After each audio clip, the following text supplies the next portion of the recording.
Nous avons vu dans la vidéo précédente comment faire en sorte que le contenu soit suffisamment grand pour permettre au footer d'être en bas. Voilà, notre footer il est en bas, tout va bien, tout va pour le mieux dans le meilleur des mondes. Maintenant, nous allons mettre en place un conteneur, une section qui va permettre de contenir les cartes.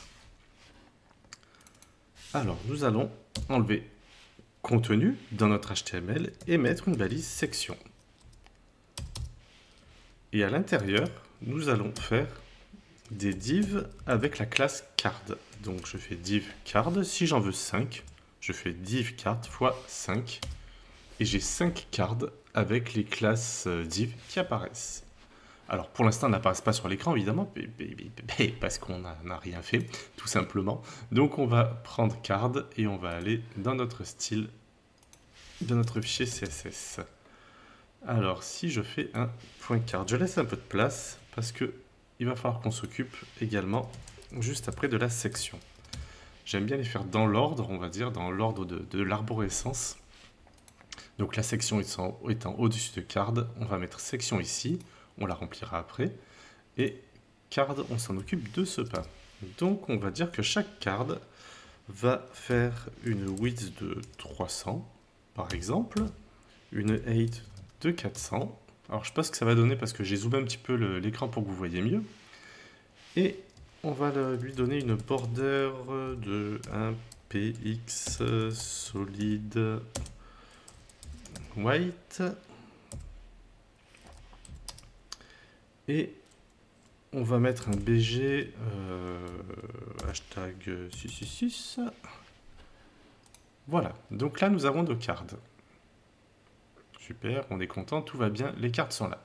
Elles sont dans section. Ce qui se passe, c'est qu'on va vouloir que les cartes soient côte à côte. Donc on va dire à la section, tu vas te mettre en display flex. Super, les cartes sont côte à côte. Enfin, super, pas tant que ça. Si on voit bien, nous avons bien nos 5 cartes, mais qui sont... Alors, tiens, toi, bouge plus, tu restes comme ça, parfait. Les cartes vont grandir jusqu'à une taille de 300 pixels. Là, on a bien 300 pixels. Si je me fais... J'ouvre la console développeur. Si... Je vais choisir mon élément. Je clique sur la petite flèche ici. Je viens là. Et j'ai bien ma carte qui fait 300 par 400. On le voit sur la petite infobulle qui est en dessous. Le problème, c'est que quand je veux baisser mon écran, les cartes vont s'écraser. Je ne veux pas. Donc il existe une propriété CSS pour que les cartes ne s'écrasent pas. Elle s'appelle Flex Shrink et on va la mettre à 0. Et si je la mets à 0, ben là on voit que les cartes font toujours 300, elles ne s'écrasent plus. Le problème que nous avons, c'est que maintenant, on va déborder de notre body. On déborde de notre cadre. Les cartes débordent de notre cadre. Il a réussi à le dire, il est content. Donc ce qu'on va proposer, c'est que le parent va avoir le droit de wrapper, c'est-à-dire d'enrouler les éléments pour qu'ils se mettent les uns sous les autres. Alors un maj alt F, on range un peu.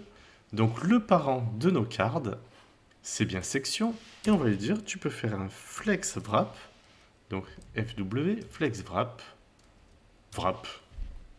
Et hop, les cartes vont aller les unes sous les autres. Donc, tant qu'elles ont la place utile et nécessaire, alors hop, là je vais te fermer, tant qu'elles ont la place utile et nécessaire pour être les unes à côté des autres, elles vont se mettre les unes à côté des autres, mais après, elles vont passer les unes sous les autres. Donc, dans la mesure où j'ai mis flex wrap, flex shrink, ici n'a plus d'utilité, je peux l'enlever. Voilà, vous voyez, ça ne change rien, ça fonctionne toujours aussi bien. Ce qu'on va faire également, c'est que là, sur un grand écran, on va avoir des infos tout à gauche et tout à droite. Et s'il faut regarder beaucoup de sites, la droite et la gauche sur des grands écrans, c'est vide parce qu'on ne peut pas tout regarder, on ne peut pas tout lire en même temps. Donc on va donner une taille maximale à notre section. Donc on va lui dire en width, tu vas prendre un fit content, c'est-à-dire tu vas prendre la taille nécessaire pour contenir les cartes, mais tu vas avoir une max width de, disons, 1300 pixels. Pour voir un petit peu à quoi ça ressemble, on va lui faire un border, un px, solid red. Quand je ne sais pas à quoi ressemble un élément, où est-ce qu'il va, où est-ce qu'il commence, où est-ce qu'il finit, je mets du rouge de partout. Donc là, je l'ai entouré de red et on le voit, on voit la bordure rouge, je ne sais pas si vous la voyez, en haut, sur la gauche, en bas, juste au-dessus du footer, et là sur la droite. Pourquoi là c'est à droite et pas contre l'ascenseur ici? Tout simplement puisque là on a bien nos 1300 pixels. Maintenant, je veux que ce soit centré, donc je vais lui dire, tu vas te mettre en margin 0, donc 0 en haut et en bas, et auto. Au moins, maintenant c'est centré, j'ai ma petite marge à gauche et ma petite marge à droite. Si je grandis,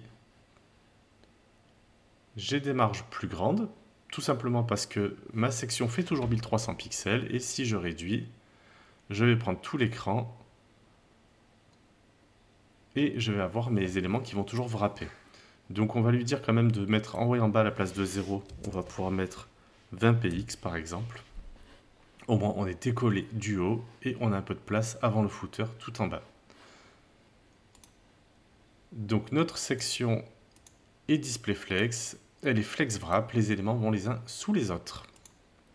On va pouvoir également mettre un petit gap de 15 pixels par exemple entre les éléments, et les éléments seront, on n'a rien spécifié, c'est pas dans les X, pas dans les Y, donc on a 15 pixels entre les éléments, et à l'horizontale et à la verticale, et on va même pouvoir dire, tiens, allez, un justify content center.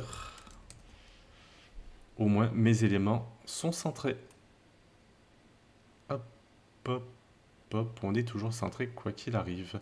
Alors pourquoi est-ce que la cinquième ne remonte pas? Tout simplement puisqu'on a 4 éléments qui vont faire 1200, sachant que 4 x 300, 1200, sachant qu'on a les gaps, donc 1, 2, 3 gaps, on arrive à 1245.